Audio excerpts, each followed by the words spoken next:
Paul, welcome to the podcast. Yeah, thank you, Richard. Great to be here. Thank you for coming on. Yeah.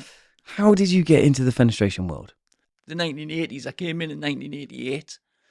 But in 1980, at the age of 20, I started my own house removal business. And I bought an old van, put an advert in the paper, and started taking the phone calls. And after a couple of years, I had a bigger van, which was a big old rusty removal van. I was charging half the price that the competition were charging. Right. And we were doing quite well at it, making a living. And then one day, this guy called Pete ended up synchronistically into my office to try and sell me Herbalife, Right. which is a multi-level marketing thing. I don't know how he ended up in the office, but he did. Hadn't met him before. And we got on really well. And he was there all afternoon. And while he was there, he heard me answering the phone and giving people prices on the phone to move the house. Right. And he said, after a couple of hours, he said, "Can I give you some tips on how to answer the phone? Because you could do it much better." And he asked us, out of all the phone calls you get, because you seem to get quite a lot, how many of them do you convert into sales? I said, well, I've never added it up, but I guess we do 2 or 3 removals a week. And we get 3 or 4 phone calls a day. So I guess it'll be perhaps 1 in 10, 1 in 8, something like that. They just want a price when they ring up. And he says, no, they don't. They want reassured and they want to find the one they feel comfortable with. And he said, let me give you a couple of tips and see what difference it makes to you. And one of the tips he gave us was, instead of you doing all the talking, he says, you ask them questions and they need to do all the talking. Yeah. And then he gave us some tips on the questions to ask and so on. And to cut a long story short, I started selling, for every 3 quotes we did, we started getting 1 in 3. So I doubled the amount of removals we were doing, the amount of jobs that we got, just by talking to them differently. And he also said, put your prices up, you're too cheap. And I said, yeah, but I've got an old rusty van. And he says, that's because your prices are too cheap. So he said, if you do it right and follow the system, they'll happily pay more money because they'll trust you just by the questions you ask. So I did that. And sure enough, so I doubled the amount of jobs we got overnight and doubled my prices. And that started bringing in really good money. So within 6 months, I bought a big, brand new, full-size removal van, better than the competition's removal vans. And that was us off and running. And we actually became partners for the next 7 years. And we started selling house alarms into people's homes. But the big thing Pete brought to the party was he was a fan of the American sales trainers. Right. And I was now a fan of selling techniques. And so that was revolutionary, what the Americans were saying. Half of it's nonsense, looking back, and half of it's really good. So I kind of filtered out what was good and what wasn't. And we ended up with a few businesses.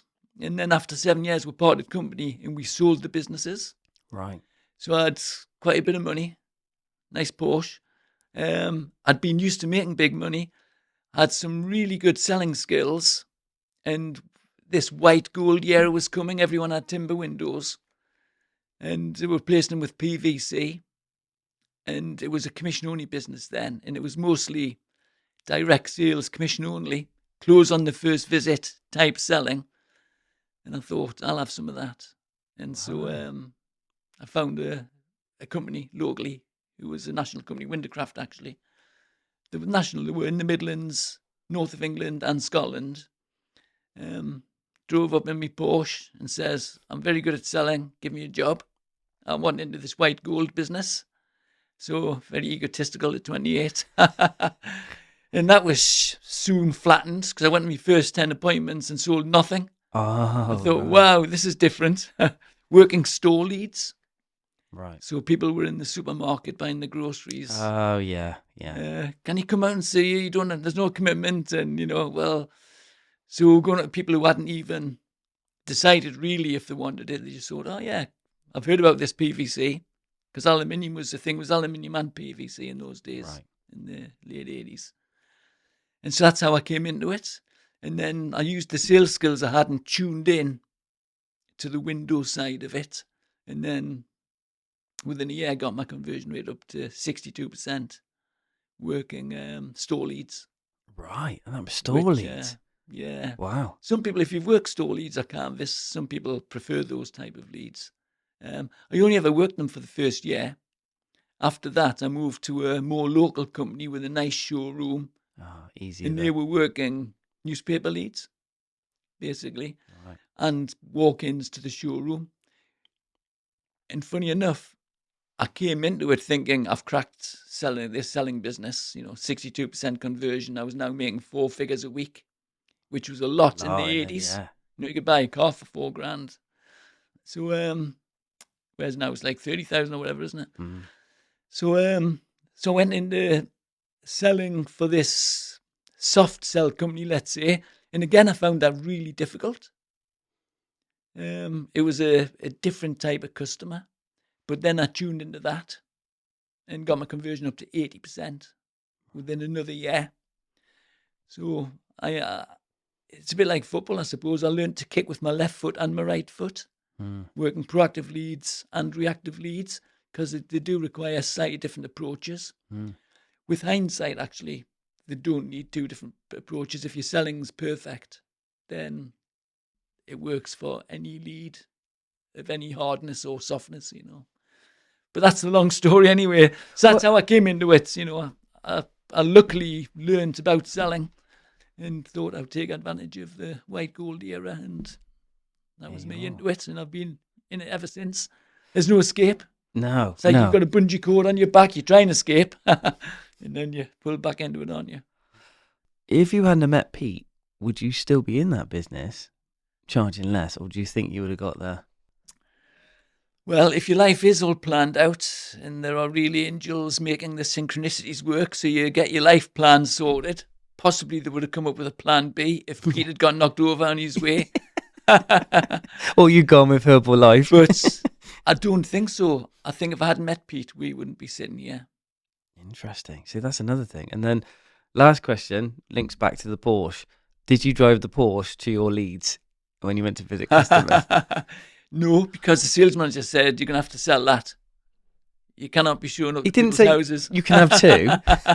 You can have a work car and your car.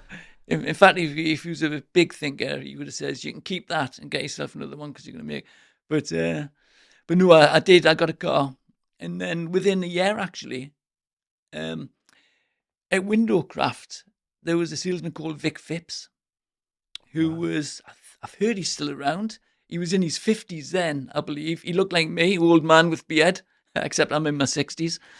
And in my 20s, I thought, he's just an old man. How does he sell so well? And he was a top salesman of 150. And he was light years ahead of any of us. Right. And I heard that he was on the Birmingham team. I was on the Newcastle team. I'd heard that he has an estate and he put bread racks in it. So you get 3 window samples in. Well, we only did aluminium, white, and chocolate brown. That's all it was in those days. I thought, wow, that's next level. And I also heard he photographed all of his jobs, all the nice jobs. And he had befores and afters of all these jobs in different areas for all products. So I thought, well, no one on my team does that. So that must be secret. So I went and bought a van. I thought I'll get one up on him. So I bought a van and racked this van out so I could have samples in the side doors, compartments. And then I became an obsessive photographer. And off I went. I never did catch up to him because I then left and went over to... How do we get talking about that? Because you mentioned him. There was logic to it because I asked selling the Porsche. So you went from... Yes, so I went from a Porsche to a van. So you went from a Porsche to a van, which is, yeah. Yeah. And then, I stayed with the van forever until just a couple of years ago, actually. Wow. I've had nice cars, of course. Yeah, but you had the van for your day-to-day work and things like that. Fascinating. So what was, after the local company, then what was the next step? How did you get to Windows Sales Lab? Yeah. So again, the sales training. Well, the window company I was working for, Glacier Windows, I was sales manager, and I recruited Ronnie from Wintercraft, who was one of the top salespeople there. So the two of us worked together for 10 years. And once I got my conversion rate up to 80%, 82% actually, for my last 3 years of full-time selling. And John Anderson, who was the managing director of Coastal, the manufacturer who supplied us, we were an authorised Coastal dealer. Right. And I think there were 49. Go on. Coastal, as in the handle hardware company, or another one? It might be from the same. A&B Glass eventually bought Coastal. Right. Hayward Williams owned Coastal. So Hayward Williams was one of the big players in the white gold days. That was all sold off eventually. But yeah, so it was a kind of like a franchise, like a Ford dealership, right. Except it was a Coastal dealership. So they're one of the first companies to do it. And they gave us all the brochures, help with the marketing, all branded up. So we were, a Coastal dealership with the backup. And so John Anderson spotted my 82% conversion rate. And the next salesperson in the group, and there must have been hundreds of salespeople in the group, and we had annual awards and things like that. Right. So I was winning top salesman. I was 20% ahead of the next one who was selling 60%. And then I think the average was 40%, which is probably what it is now, isn't it, nowadays? The industry average is about 38% conversion rate. So, of course, John says, what is it you're doing, and can we bottle it? Mm. And I explained, well, I had 8 years before I came into the windows, and then I've been selling for 8 years, and I've tuned it. I'm consciously competent. I'm always improving. I'm a geek, and I am a geek. But he said, well, can we bottle it? I said, well, I don't want to teach because I'm earning too much. By then, I'm making a couple of thousand a week, which, we're now into the 90s, which was big money then. And to go teaching, which was what he was asking if I would do, I said, well, not really. But I wrote the book instead, which is what master salesmen know that average salesmen don't. Had 5,000 copies printed. Sold it by fax. So this is in the 90s. So right if you're on trend. Anyone, listening that's over 50 might have heard about it. So sold all 5,000 copies at 12 quid each. Cost me £1 each. So I made 50,000 off the book. Wow. Trying to avoid sales training. But of course, it opened Pandora's box, didn't it? Because people started getting really good results from the techniques I shared. And started offering big money to come and do sales training. 4-figure a day money. Oh, yeah, you can't turn that in the 90s. So, but still, I didn't have the confidence, to be honest. And I didn't really understand what I was doing. So I thought, well, I can see myself doing that in the future. So what I did was I went off to university, part-time, Sunderland University, 1 day a week. It was 1 day and 2 nights for 3 years. Wow. And I got my degree in adult education. Right. And while I was doing that, I was formulating what I was doing. I started recording myself in the house to try and analyse. I mean, I was consciously competent, but I still didn't fully understand it when I was listening to myself.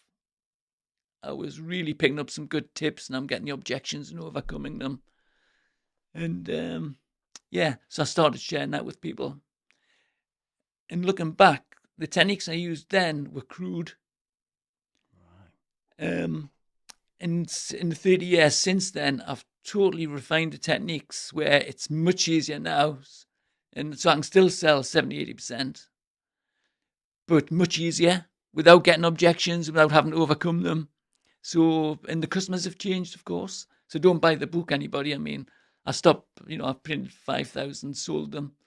After that, I didn't do a reprint. I started doing audio tapes. So listeners might even have the audio tapes. Yes. If they're over 50 or 60. I definitely would have gone down that route, yeah, with Audible. But those techniques are out of date, The modern customer, you can still convert and the sales training became a full-time thing, basically. Right. So I go out, I mentor companies. I work 1 day a month with them for 3 years, because that's how long it takes to get the salespeople from where they are to where they can be. So I'm writing the next book now. Everything I've learned in 30 years and what I share with others so that'll be out next year. Get the plug in. Right, yeah, no, that's what it's for. Yeah. So, some more questions are coming up now. So, when you mention your conversion rate, and going back to your conversion rate, what you mentioned you got up to 60, and then you're up to 80. Yeah.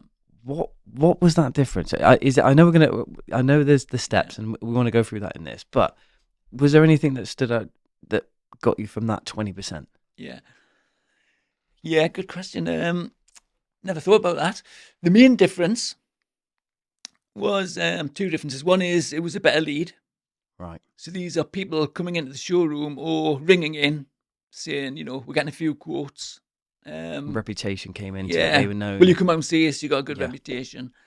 They were still getting other quotes and they're still being recommended to other companies. There's still a job to be done. But it was a better lead and I was seeing two people. Whereas when you work in store leads, they haven't got the money sorted. And they might not have the money sorted for the company. They might be wanting a quote to save up, but we can deal with that. So yeah, it was partly that. And also I started really refining my selling and closing. And I discovered when I was taping myself that things that I thought were working weren't working, even at 80% conversion. Right. So as I was going up there, 60, 65, because me and Ronnie, we put our conversion rates on the board. Competing. And what a rule, if the customer opens the door, it counts as a sit, whether it's a one-legger, two-legger, whether they don't want windows really, it was an accident, it counts, and we're fiercely competitive. And that helped get the conversion rate up because I'd be on one window an hour away from home at 10 o'clock at night, and there's no way I wasn't going to sell it because that would affect my conversion rate. And Ronnie wasn't going to beat me, And as it happened, he did beat me a lot. He was really good. If I was 82.3, he'd be 82.5, So we're like this, neck and neck, year after year, So I started recording myself when I was at the 65, 70% level, and I discovered things. One thing I discovered, actually, which I'll share, which would be very useful for people listening if they're out there selling, is in those days I did a window dem. Right. I was trained to do a window dem at Windercraft. So you bring the window in, or they come in the showroom, and I would weigh all over them. We do this, our frames this, we do this type of locking, ours are this, ours are that, we do this, and it's the best window. And the customers are going, oh yeah, it's great, Paul. Oh yeah, wow, yeah. So I'm thinking they're believing what I'm saying. But when I started listening to the recordings, and I've gone to the toilet or I've gone back to the van to get something else, they're saying, yeah, same as everyone else. Now I'm going, wow, I thought that was working, So I was selling in spite of that. And of course, some customers don't want to see your samples. So some companies take samples in and other companies don't. And both have an equal conversion rate as it happens. But I did want to show them quality because if you're going to justify a higher price, you can't do it just on, we've got a great reputation, we've got great fitting teams, because everyone tells them that. Yeah. And, it's not, you need to show them product. So I came up with a system that I call specification or the upgrade. Right. So I wouldn't say we do this. I'll say, look, based on what you've told me in the fact find, I'm going to recommend you go for a slow end grain, low distortion frame rather than the standard PVC frame. Let me show you the difference because it will affect the price. We do both. And then I'd bring it in and explain. So I'd give it a feature benefit driven name because the better quality frames are low distortion and the dirt and grains in them slower because of the finish you put on them. And that's to do with the dyes and the mix and all the rest of it. So I just came up with what I call the specification in a different way to what the competition are talking about. Right. So even today, nowadays, there was no A ratings in them days, but nowadays, if they say, oh, yours A rated, I say, well, they're all A rated. But what you need is this. Mm-hmm. And take them through the frame they need, the glass they need, the hardware, and the gaskets. Yeah.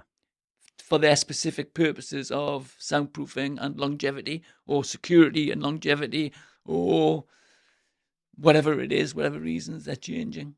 So by recording myself, I slowly but surely built up, did things differently. You can't do the same as what the competition are doing and have a higher conversion rate, obviously. And you can't have a great personality, really, and get a high conversion rate 'cause it's not about personality. Yeah. So That's a long no, that answer. makes sense. I'll try and keep my answers shorter. No, Once that you get me makes talking, you can't stop me. that. So, would you recommend that someone always takes in a sample in that way? And did you always take one in, or did you try and not take one in on occasion? So, yeah, do I take a sample in or not? I've always taken a sample in, and always will do. Although companies who don't take samples in can have, at the 40% conversion level, you don't need to take a sample in. If you've got a great Right. reputation, your work and recommends, you could argue that it's detrimental to the sale to take a sample in and we on them.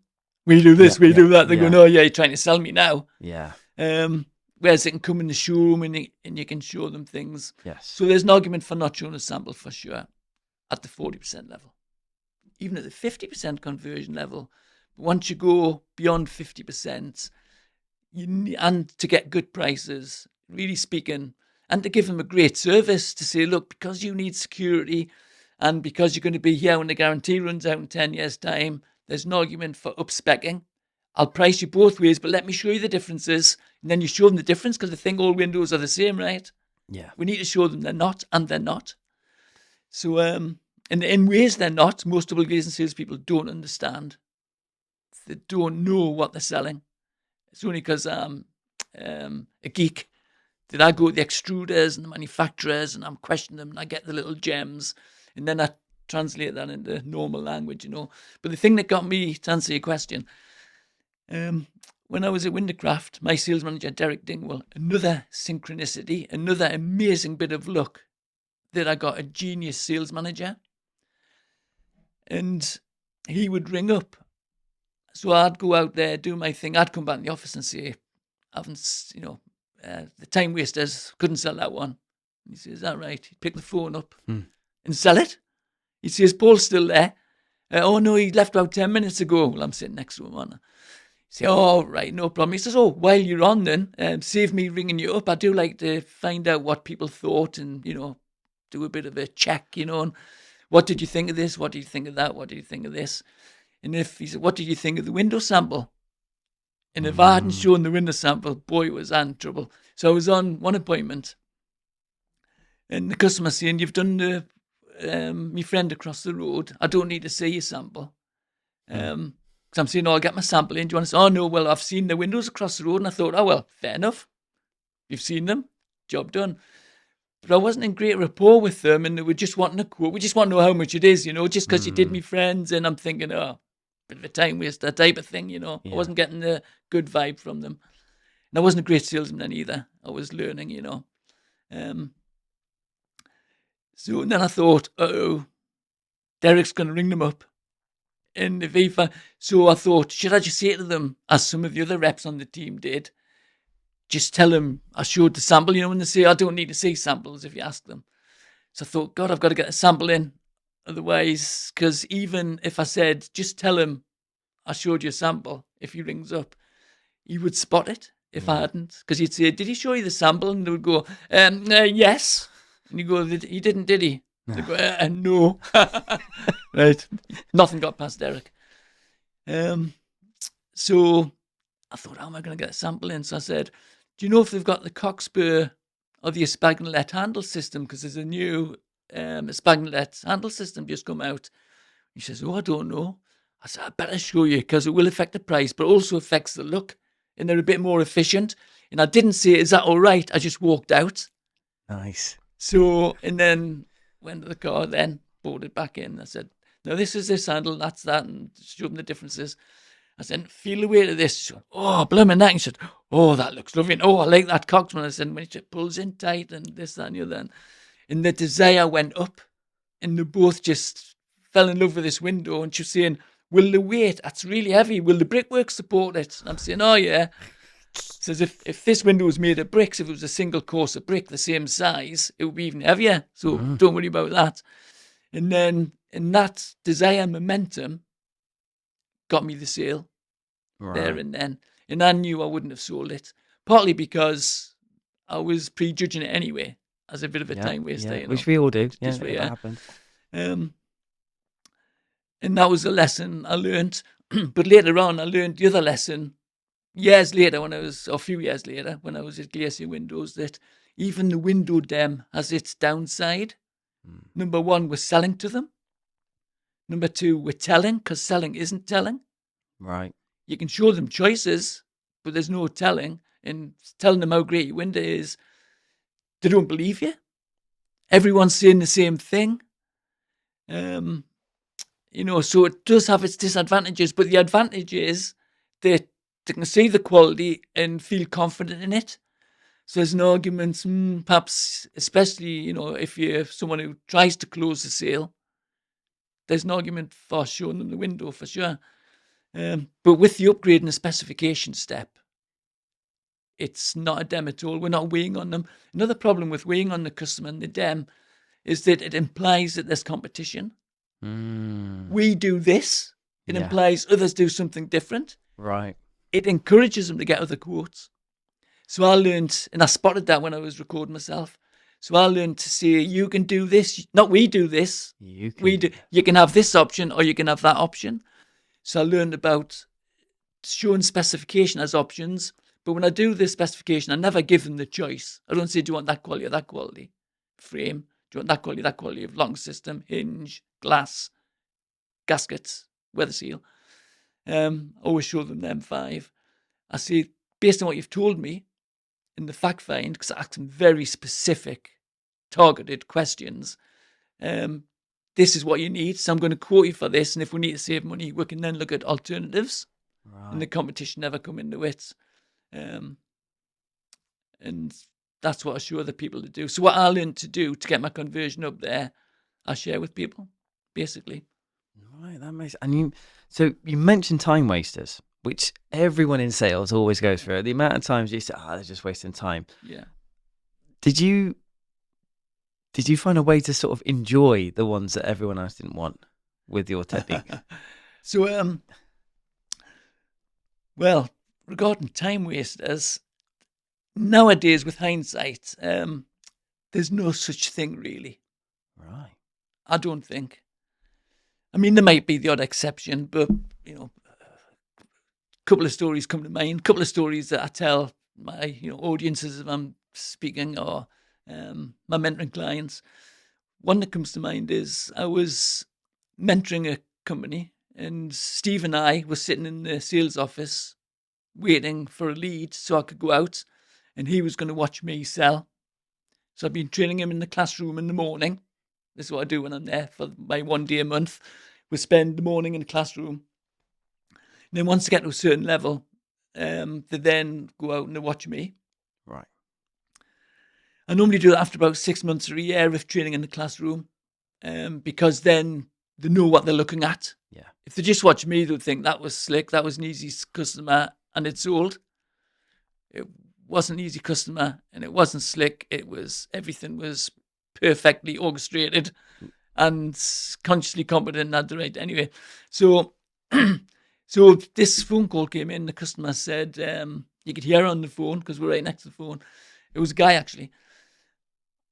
I don't want to pay more than 6,000 for a conservatory. I've been quoted less. Everyone seems to be quoting me 10, 15,000. So if you're going to be in that mark, don't bother coming out. This is about 10, 15 years ago, by the way. So the prices were different. Yeah. And she's kind of looking at me and I said, book it in now, and make sure the partner's there. So she says, oh, well, she booked it. So Steve and I went out on it. And we got there and he even said, mind you, if you're over 6,000, I told her on the phone, don't bother, we've had 4 quotes, you're the 5th, I'm going to get another one, and then we're going to decide. I says, no problem, I'm sure we'll be able to beat that, show me what you want. So he took us to the back and it was more of a porch he went on the back. It was, I think from memory, about 2.5 meters wide and 2.1 out.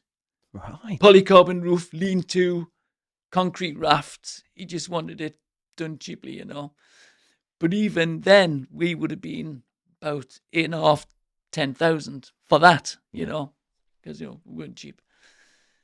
And he'd been quoted 5,800, I think, something like that. So I knew on the phone I'd probably sell it. So to me, that wasn't a time waster. To other people, that would seem a time waster, wouldn't it?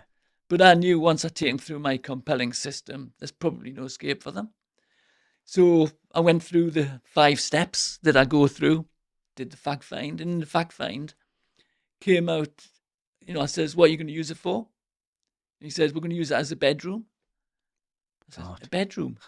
Why? He says, well, we're pregnant, got a baby coming in 4 months' time or whatever, 3 months. The baby's going to live or sleep in the main bedroom, and then my 6-year-old daughter is in the small bedroom. This is relevant, by the way, to how I sold it. And so I'm going to be sleeping in it for the first 2 years while the baby's in with us, because I must have my sleep. If I don't get my sleep, I'm no good at work. Oh. So the idea is once the baby's 2-year-old, then the baby can go in with 2, and they can both. And I says, why don't you just get another house with 3 bedrooms, Yeah. He says, we'll love it, yeah. They're really hard. It was in Norfolk somewhere, really hard to get a house in this street. Ex-council houses, but like these modernly linky types. My mother's over there, and we don't want to move, And once this baby, I'm going to get a snip, and that's it. We are for life.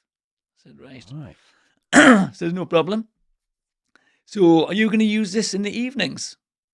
Obviously, you're going to sleep in it, but once the kids are up a bit, they're going to use it as a playroom, he said. So I said, they're going to be using it in the evenings and winter and everything like that. I said, yeah.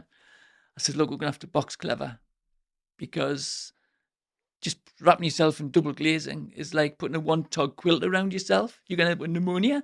The kids aren't going to have it, Dad, if you're sleeping in here with the condensation and all the rest of it. I says, we're going to have to box clever and design this to be warm. Mm. So I then went through the rest of the fact finds, time scales. I do a thing called what, why, when, pay, stay. Right. And so in the stay, they were staying for the rest of their lives, etc. You need to get the answers. There are 5 conversations, and each question has 2 questions. There's 2 what questions, 2 why questions, 2 when questions, and we need to master probing. And we get it all out, and the customers really feel heard. They love it. There's no selling. They're doing all the talking. And in that process, I knew how I was going to close it. And so then I went through the design, and we designed warmth into it with corner pillars, even in them days, bit of insulated pelmets, and going for the best polycarbon, try and get the price down, and putting a proper base in. And I says, don't worry about the price. You can go on a flexi fit. So I do a flexi fit thing. Yeah. If they'll get fitted when we say so instead of when they say so, they can save a bit of money. And then when we came to the specification, so I designed it, and he says, right, how much? I says, we've got to specify it first. He thought I was ready to apply. He says, right, first thing we've got to specify is the frame. A standard PVC frame is going to be no good for you. We need to upgrade it. So anyway, did you upgrade that? He says, we need to upgrade the glass, we need to upgrade the roof, the base, we need to do this, that, get it warm, because this is going to be up for the next, quite young, 20, 30 years. Normal 10-year spec stuff's not good for you. So, and I said, it is expensive, but don't worry about the price. On the flexi fit, all the upgrades are discounted. But I'll quote you for the cheapest way, the middle way, and the best way. And we'll come. He says, it can't be more than 6,000 because that's all we've got, I says, don't worry about that. I can design something for 5,000. So don't worry about that. You can pay as little or as much as you want. Let's see what the options are. Yeah. So show them the options. I've done this 1,000 times. So I did it, all of this, and I showed them the spec, and I go, oh yeah, look at that. And boom. And so then I got to the 4th step in my process, which is discuss price options. So I never give a price. No, you discuss. We're talking about time wasters, aren't we? But it's a long story. But, there's some lessons in it, isn't there? Yeah, definitely. So the way I discuss, I never give a price, because if you just say, and it's this much, they go, well, that's expensive. If they've got half a brain, they'll say, how much? Flinch. They call it a flinch in the negotiating world, right? Yeah. They want to get the price down. Yeah. Or they say, right, thanks, leave that with us, and you don't know if they're happy with it or not, and So I learned not to give a price very early on, luckily. I discuss price options so I know how much to send the quote for. Yes. No point in sending you the quote. Let's discuss what the prices are, and then. So I'll do it on the first visit, or you can do it on the phone, or if A lot of my clients just send a quote as it happens, and we discuss price options when we send the quote, just in the quote. Right. So there's different ways to do it. It doesn't matter how you sell. But anyway, the way I did it, I've got a spreadsheet, and I just put the square meterage and linear meterage of the frame and glass, and it automatically calculates all the upgrades, and it works out standard price, premium price with all the upgrades, and also has a little budget price. That's not for you. You need standard or premium. And they never, or almost never, come back to the budget price. So I said the standard price is this, and the premium. Anyway, the premium price was like 12,000 quid. So it was like from 6 to 12. And I explained to him that it's only double the price from 12,000. 6,000 to 12 is only double the price. I said that's really good, because any other home improvement or anything else you'll ever buy is normally 5 or 10 times the price, from cheapest to the best. Carpets, £6 a square metre to 60, etc. Cars, 20 to 100, etc. or more. I said, this industry is so competitive, it's only twice the price. So there's a logic in that, you see. There's the kind of, I can see the logic in that. You can see them buying into it. And then on the flexi fit, all those upgrades are, instead of being like an extra 6,000, they're an extra 2,800 or whatever. So the price came down. So on the flexi fit, because you're getting all the upgrades, etc., it's going to be about 8.5. I think it was, I can't remember what it was, 9.5, 10,000, whatever it was, right? I said, but there's two problems. That got his attention, right? I like to talk problems. I like to pull, not push. There's two problems. One is, I don't know if I can get you on flexi fit, because you're wanting it fitted as soon as that, and I'm going to have to find out for you, because we're only doing it in certain months of the year to fill them months up, Busy months, we don't do flexi fits, And flexi fit's the only way you're going to get the price anywhere near yours. And the other problem is, you're going to have to find an extra 4,000 quid from somewhere if you go for the top spec. So it's all right getting it discounted, but it's still 4,000 quid more than what doing it cheaply. I said, you need to tell me where you're going to get that from before I ask tomorrow if I can get you on the flexi fit. So I knew when I heard this phone call, when me and Steve were sitting in the sales office, I would get to that question, that moment of truth. It's that much more. Where are you going to get it from? Do you want to pay it? But I'd done the job. It was obvious they needed it. So, and she said, me mother, and I looked and I said, that was confident. How come you're so confident? Do you not need to ask her? She says, no. She says she offered to pay for the conservatory anyway, but we didn't want her to. We don't want her to. So we've saved up this money for the last couple of years, but she would quite happily put the 4,000 quid in. I says, do you want to ask her before I speak to the boss? Because I need to be able to tell him you're definitely up for it, and try and get the space for you, because it's, it's going to be a couple of week job and I need to create the space for it. She says, no, we can definitely do it. So I said, so are you telling me you're definitely happy to go ahead if I can get you on it, and I'll let you know tomorrow? So I let them know, right? I don't want them to let me know, right? Yes, yeah. So I don't sell all of them this way, by the way. It's just one method that's, flexi fit method, right? So what do you think, dear? So they went into what do you think, dear mode. And I'd had them in what do you think, dear mode in the design step. Right. I showed them 6 design options deliberately with lovely photographs. And so they're going, what do you think, dear? Should we go for that? Yeah, of course, for that one. And if you do what you think, dear, a couple of times, that creates the desire. And, so they said yes. And then I closed it there. And then actually I didn't wait till tomorrow. I says, look, if you're that happy, I don't want to let you down by saying, look, I've spoken to him and we just can't do it. It's too soon, the time scale. I'm just going to book it for you. And I'm going to tell him what I've done when I get in tomorrow. And that way you definitely know you've got it, because I think it's important for you. And he said, would you do that for us? He actually had a tear in his eye as well. They were that happy they could get on it. I said, no problem at all. Boom. Shook their hands. And so I knew there was an 80% chance that was going to happen when I heard the phone call. So most other people would think, time waster, I don't want to go on it.